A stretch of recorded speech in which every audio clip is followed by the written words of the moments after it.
কি গো, শাপলা দিয়ে খাচ্ছ? আর শাপলা ফুলের বড়া, এই যে এখানে বাটিতে শাপলা ফুলের বড়া আর বেগুন ভাজা, কাঁচা লঙ্কা ভাজা, এটা চিংড়ি মাছ দিয়ে শাপলা হয়েছে। দারুণ হয়েছে খেতে, আমি খেয়ে দেখেছি, দারুণ হয়েছে। কেমন লাগছে তোমার? ভালো। আর এখানে ভোলা মাছ, বেগুন আলু দিয়ে ভোলা মাছ করেছি, ঝাল ঝাল। হ্যাঁ, আর এই ডিম সেদ্ধ আছে দুটো। একটা ডিম খাও তুমি। খাচ্ছি। আজকে এই রান্না হয়েছে। ভাল লাগছে?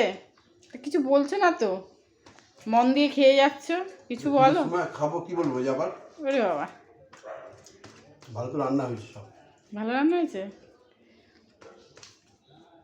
তুমি কোনোদিনও খাওনি চিংড়ি মাছ দিয়ে শাপলা, তাই আজকে করেছি। হ্যাঁ, এই প্রথম খাচ্ছি। এই প্রথম